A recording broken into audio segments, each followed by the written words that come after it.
Hi students, ഇന്ന് നമ്മൾ പഠിക്കാൻ പോകുന്നത് സർക്കിൾസ് അഥവാ വൃത്തങ്ങളിലെ വരയ്ക്കുന്ന ഭാഗമാണ് പഠിക്കാൻ പോകുന്നത്. ഇമ്പോർട്ടൻ്റ് ആയിട്ടുള്ള എല്ലാ വർഷവും ചോദിക്കുന്ന ചോദ്യങ്ങളാണിത്. അതിലെ ഒന്നാമത്തെ ഭാഗമാണ് നമ്മൾ ഇന്നിവിടെ പഠിക്കാൻ പോകുന്നത്. അതായത് റെക്റ്റാങ്കിളിൻ്റെ അളവുകൾ തന്നാൽ അതേ പരപ്പളമുള്ള അതേ ഏരിയ ഉള്ള സ്ക്വയറിനെ വരയ്ക്കണം. അപ്പോൾ നമുക്ക് ആദ്യം റെക്റ്റാങ്കിളിൻ്റെ ലെങ്ത്തും ബ്രെഡ്ത്തും ഞാൻ തരാം. ലെങ്ത്ത് 5 സെൻറ്റിമീറ്ററും ബ്രെഡ്ത്ത് 3 സെൻറ്റിമീറ്ററുമായിട്ടുള്ള ഒരു റെക്റ്റാങ്കിളിൻ്റെ അതേ ഏരിയ ഉള്ള സ്ക്വയർ വരയ്ക്കണം. അപ്പോൾ അതിനായിട്ട് ആദ്യം നമുക്ക് ലെങ്ത്ത് 5 സെൻറ്റിമീറ്റർ വരയ്ക്കാം.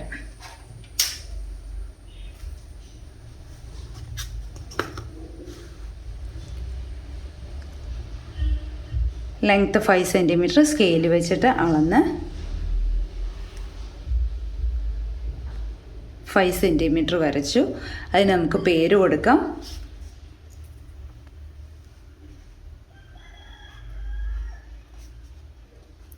ഇനി നമുക്കറിയാം റെക്റ്റാങ്കിൾ എന്ന് പറഞ്ഞാൽ ഓൾ ആംഗിൾസ് 90 ഡിഗ്രിയാണ്. പ്രൊട്രാക്ടർ ഉപയോഗിച്ച് 90 ഡിഗ്രി വരയ്ക്കാം, അല്ലെങ്കിൽ സ്കെയിൽ കൊണ്ട് തന്നെ നമുക്ക് 90 ഡിഗ്രി വരയ്ക്കാം.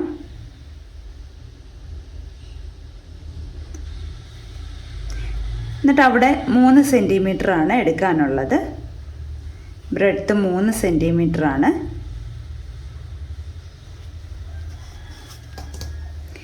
ഇനി അടുത്ത സ്റ്റെപ്പ് എന്ന് പറഞ്ഞാൽ നമ്മൾ ഈ ലെങ്ത്തിനെ എക്സ്റ്റെൻഡ് ചെയ്യുക. റെക്റ്റാങ്കിൾ കംപ്ലീറ്റ് വരച്ചിട്ട് എക്സ്റ്റെൻഡ് ചെയ്താലും മതി. അപ്പം നമുക്കൊന്നും കൂടെ എളുപ്പമായിരിക്കും. റെക്റ്റാങ്കിൾ ഞാൻ ആദ്യം കംപ്ലീറ്റ് ചെയ്യുകയാണ്.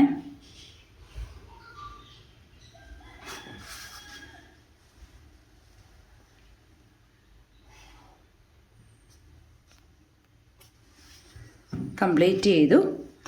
ഇനി റെക്റ്റാങ്കിളിൻ്റെ ബേസായിട്ട് വരുന്ന ഈ എ പിയെ ഒന്ന് എക്സ്റ്റെൻഡ് ചെയ്യാം.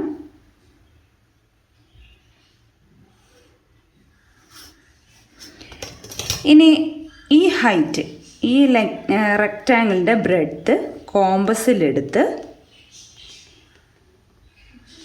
കറക്റ്റായിട്ട് കോമ്പസിലെടുത്തിട്ട് ഈ എക്സ്റ്റെൻഡ് ചെയ്ത ഭാഗത്ത് ഒരു മാർക്ക് കൊടുക്കാം. ആ പോയിൻ്റാണ് ബി.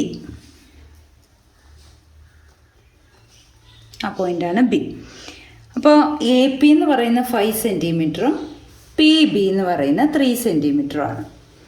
ഇനി നമുക്ക് ചെയ്യേണ്ടതെന്ന് പറഞ്ഞാൽ ഈ എ ബി, അതായത് ടോട്ടൽ ലെങ്ത്തും ബ്രെഡ്ത്തും കൂടെ ആഡ് ചെയ്യുന്നത് ടോട്ടലിൻ്റെ പെർപെൻഡിക്കുലർ ബൈസെക്ടർ വരച്ച് നമുക്കതിൻ്റെ മിഡ് പോയിൻ്റ് കാണണം. 5 + 3 8 ആണ്. 8ൻ്റെ മിഡ് പോയിൻ്റ് നമുക്ക് 4 കിട്ടും. പക്ഷേ വേറെ ഒരു മെഷറൊക്കെ ആകുമ്പോൾ നമുക്ക് എക്സാക്റ്റായിട്ട് കിട്ടണമെങ്കിൽ കോമ്പസ് കൊണ്ട് തന്നെ പെർപെൻഡിക്കുലർ ബൈസെക്ടർ വരയ്ക്കുക. അതിനായിട്ട് എയിൽ കോമ്പസിൻ്റെ മെറ്റൽ ടിപ്പ് വെച്ചിട്ട് പകുതിയിൽ കൂടുതലെടുത്ത് മുകളിലും താഴെയും ആർക്ക് വരയ്ക്കുക. കോമ്പസിൻ്റെ അളവ് മാറ്റരുത്. മാറ്റാതെ ബിയിൽ മെറ്റൽ ടിപ്പ് വെച്ചുകൊണ്ട്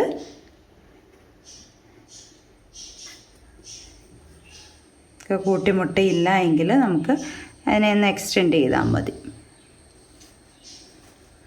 സ്കെയിൽ ഉപയോഗിച്ച് പെർപെൻഡിക്കുലർ ബൈസെക്ടർ വരച്ച് നമുക്കതിൻ്റെ മിഡ് പോയിൻ്റ് കണ്ടുപിടിക്കാം. ഡോട്ടഡ് ലൈൻ യൂസ് ചെയ്താലും മതി.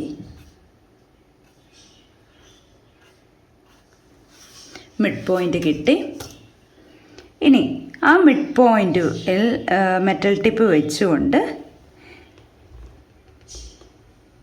അതായത് 4 സെൻറ്റിമീറ്റർ, ഈ കോമ്പസിൽ 4 സെൻറ്റിമീറ്റർ എടുത്ത് മെറ്റൽ ടിപ്പ് മിഡ് പോയിൻറ്റിലും ബി എൽ പെൻസിൽ ടിപ്പും വെച്ച് കഴിയുമ്പോൾ കറക്റ്റ് 4 സെൻറ്റിമീറ്റർ കിട്ടും. കാരണം 8 സെൻറ്റിമീറ്റർ ആണല്ലോ നമ്മുടെ ടോട്ടൽ എ ബിയുടെ ലെങ്ത്ത്. അപ്പം ഹാഫായിട്ട് വരുന്ന 4 സെൻറ്റിമീറ്റർ. ഇനി ഇത് ഒരു സെമി സർക്കിൾ വരയ്ക്കണം. ആ സെമി സർക്കിൾ എ കൂടെയും ബി എ കൂടെയും പാസ് ചെയ്യും. കണ്ടല്ലോ. ഇനി ആ സെമി സർക്കിളിലേക്ക് റെക്റ്റാങ്കിളിൻ്റെ ബ്രെഡ്ത്തിനെ എക്സ്റ്റെൻഡ് ചെയ്ത് കൊണ്ടുപോയി മുട്ടിക്കണം.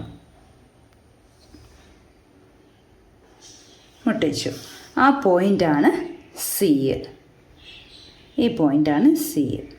അപ്പോൾ പി സി ആണ് ഈ സ്ക്വയറിൻ്റെ ഒരു സൈഡായിട്ട് വരുന്നത്. ആ സ്ക്വയറിൻ്റെ സൈഡ് എന്ന് പറയുമ്പോൾ, സ്ക്വയർ എന്ന് പറയുമ്പോൾ എല്ലാ സൈഡ്സും ഈക്വലാണ്. ഇനി ഈ പി സി എന്ന് പറയുന്ന ലെങ്ത് എടുത്തുകൊണ്ട് നമുക്ക് ഈ ആദ്യം എക്സ്റ്റെൻഡ് ചെയ്ത ബേസ് ഉണ്ടല്ലോ, അവിടെ ഒരു മാർക്ക് കൊടുക്കാം. കാരണം എന്താണ്, സ്ക്വയറിൻ്റെ എല്ലാ സൈഡും ഈക്വലാണ്. അപ്പോൾ പി സി തന്നെ ആയിരിക്കും ഇങ്ങോട്ടുള്ളതും.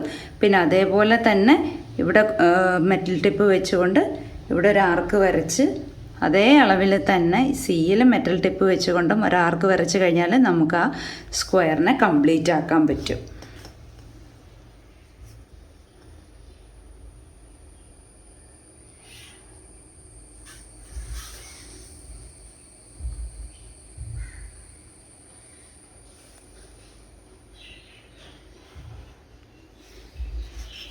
ഇതിനെ ഷെയ്ഡ് ചെയ്ത് കഴിഞ്ഞാൽ നമ്മൾ വരച്ച സ്ക്വയർ നമുക്ക് കിട്ടും. ഒന്നും കൂടെ എടുത്ത് മനസ്സിലാക്കാൻ സാധിക്കും.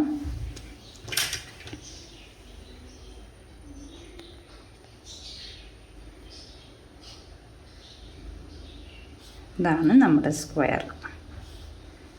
സെയിം ഏരിയയാണ്, റെക്റ്റാങ്കിളിൻ്റെ അതേ ഏരിയ തന്നെയാണ്.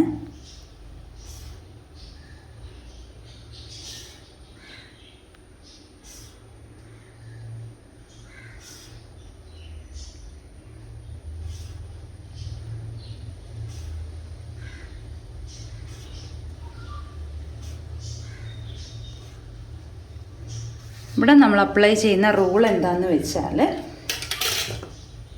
P A into P B equal to P C square. P A into P B equal to P C square. ഈ പി എ എന്താണ്, റെക്റ്റാങ്കിളിൻ്റെ ലെങ്ത്ത്. പി ബി റെക്റ്റാങ്കിളിൻ്റെ ബ്രെഡ്ത്ത്. പി സി എന്ന് പറയുന്ന സ്ക്വയറിൻ്റെ ഒരു സൈഡിൻ്റെ ലെങ്ത്ത്. അപ്പോൾ സ്ക്വയറിൻ്റെ ഏരിയ എന്ന് പറയുന്നത് പി സി സ്ക്വയർ അല്ലേ. ഇവിടെ നോക്കിക്കോ, P A into P B equal to P C square. അപ്പോൾ നമ്മൾ ആദ്യം വരച്ച റെക്റ്റാങ്കിൾ ഇതാണ്. അതേ ഏരിയ ഉള്ള ഒരു സ്ക്വയറിനെ റെഡ് കളറിൽ ഞാൻ ഷെയ്ഡ് ചെയ്തിട്ടുണ്ട്. അതാണ് നമ്മുടെ സ്ക്വയർ. ഇത് ഇമ്പോർട്ടൻ്റ് ആയിട്ടുള്ളൊരു ക്വസ്റ്റ്യൻ ആണ്. ഇതിൻ്റെ വേറെ അളവുകളും എടുത്ത് നിങ്ങൾ വരച്ച് പഠിക്കുക. 5ഉം 2ഉം എടുക്കാം, 4ഉം 3ഉം എടുക്കാം. അങ്ങനെയൊക്കെ സെയിം സ്റ്റെപ്പ് തന്നെയാണ്. അപ്പോൾ നിങ്ങൾ വരച്ച് പഠിക്കുക. ഇമ്പോർട്ടൻ്റ് ആയിട്ടുള്ളൊരു ക്വസ്റ്റ്യൻ ആണ്.